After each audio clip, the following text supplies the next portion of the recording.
คนวันนี้นะคะโตโร่ก็จะมารีวิวนิวสกูชี่กันอีกแล้วนะคะก็อันนี้แถมของมาด้วยนะคะก็ชิ้นแรกนะคะได้มาเป็นเมฆอีกแล้วนะสกูชี่เมฆ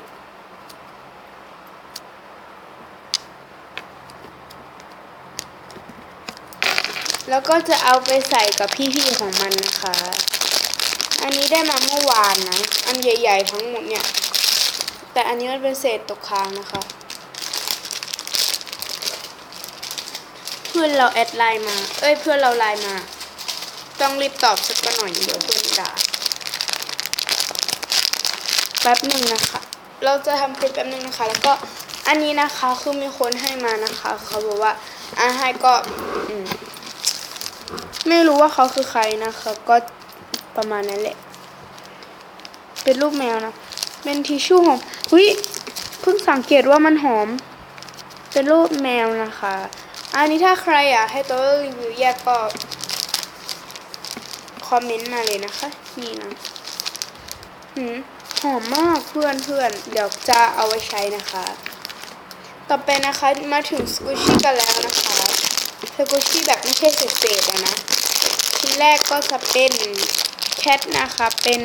อันนี้ได้มานะคะในราคา15 บาทนะคะอันนี้มันไม่มีหน้านะจริงๆมันมีหน้าแต่เราลอกออกแล้วนะคะว่าเราชอบสกูชี่ไม่มีหน้านุ่มสโลมากนะคะเดี๋ยวรีวิวแยกให้นะคะแล้วก็จะเป็นแมวสีเข้มแบบมีหน้านะคะเนื้อแน่นมากทีนี้นี่นะคะ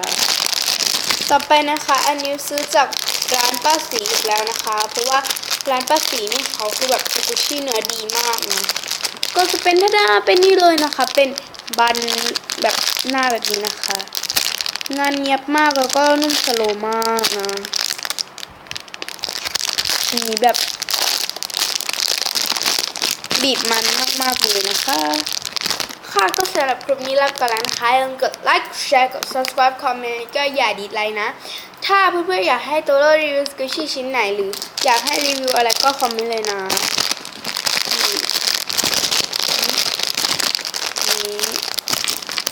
หรือว่าอันนี้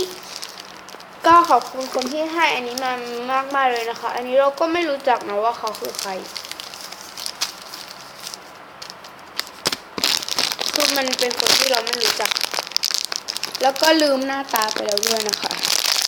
เพราะว่าแบบเขาก็แค่ยื่นให้นะหมายถึงอันนี้นะขอบคุณมากบ๊ายบาย